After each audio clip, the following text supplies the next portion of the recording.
걷는 게 무조건 좋다라는 어떤 속설이 있는데 저는 반대입니다. 특히 만약에 허리가 안 좋으신 분들이 많이 걷다 보면은 다리가 막 땡기고 쥐나고 더 이상 걸을 수 없을 것 같고 그럴 때 더 억지로 참고 걸으시고 그렇기도 하시던데요. 절대로 하지 마십시오. 안 하시는 게 좋을 것 같습니다.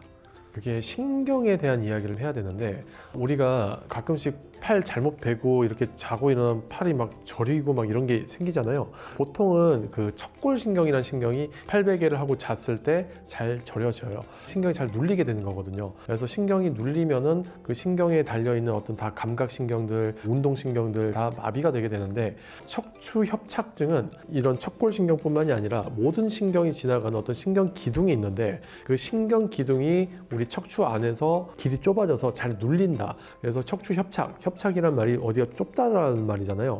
그래서 그 좁은 데서 신경이 자꾸 눌려서 증상이 생길 수 있다라고 하는 병을 말을 합니다. 척추협착증이라는 게. 척추협착증 환자분이 자꾸 이렇게 걷잖아요.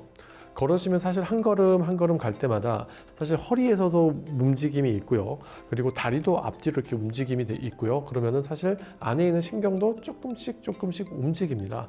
움직이면서 그 척추 협착이 된 자리에서 자꾸 마찰이 일어나게 되고요. 그래서 그게 점점 신경을 쪼여가는 그런 효과를 나타내기도 해요. 그래서 우리가 사실 척추 협착증 환자분들을 볼 때 뭐 여러 가지 증상들이 나타날 수 있거든요. 그 중에서 가장 중요하게 여기는 게 파행, 척추협착증 환자분들한테 오래 걸어보세요 라고 하면은 분명히 어느 정도 걷다 보면 더 이상 못 걸을 것 같아서 잠깐 쉬어야 돼 라는 말씀들을 하시긴 하거든요. 그게 신경이 지쳤다라는 말입니다.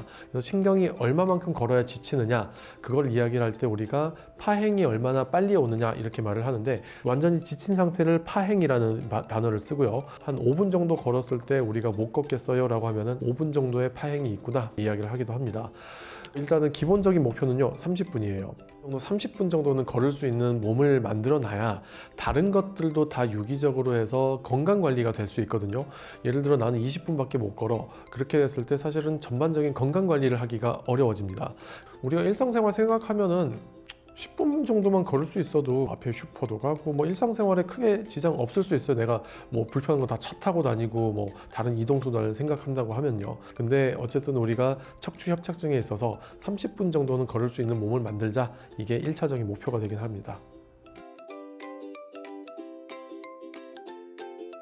디스크 환자분 같은 경우에는 걷다 보면은 오히려 더 편해지기도 해요. 걷다 보면 어느 정도 또 피가 돌고 막 이렇게 하면서 어느 정도 신경이 좀 더 기능이 더 좋아지고 이런 효과도 가끔씩 있거든요. 뼈와 뼈 사이에 디스크가 있는데 한 걸음 한 걸음 걸을 때마다 어쨌든 피스톤 운동 같은 것들을 척추가 하기 때문에 디스크도 자꾸 자극을 받거든요. 그리고 이런 자극이 어느 정도는 도움이 되는 면도 있어요. 디스크 회복에. 어쨌든 우리 몸은 뭔가 상하거나 손상된 조직은 피가 가야 나아요. 피가 가야 낫는데 기본적으로 디스크란 조직도 그렇게 피가 원활히 가는 조직은 아닙니다.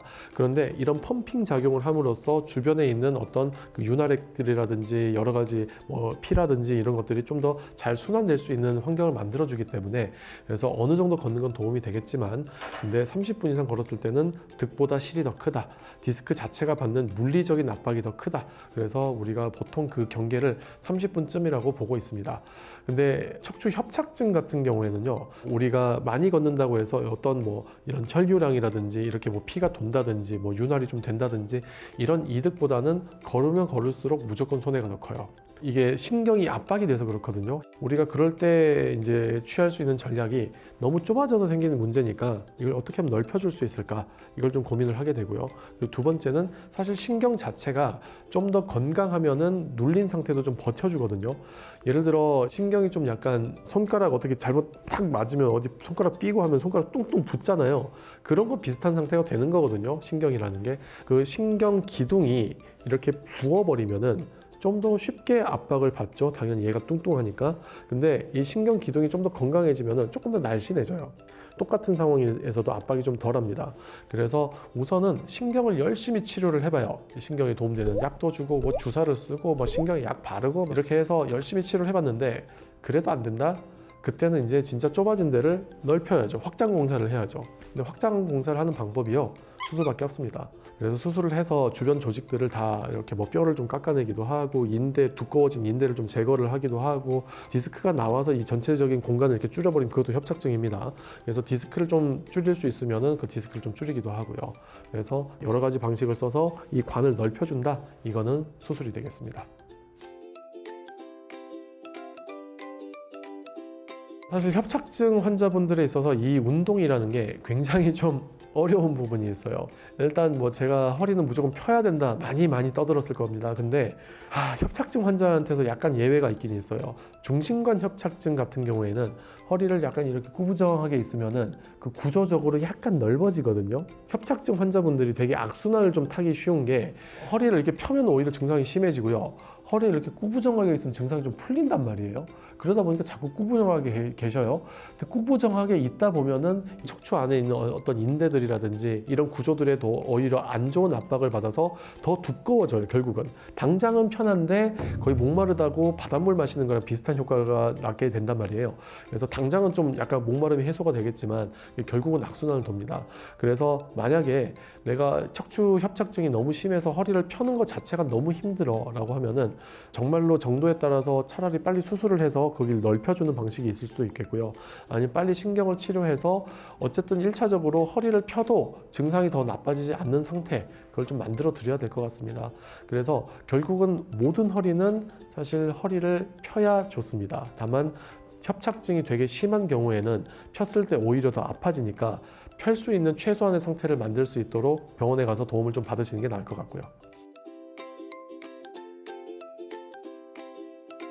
자, 우리가 평지 기준으로 보통 우리가 평범하게 걸었을 때 한 1시간에 4km 정도를 가거든요.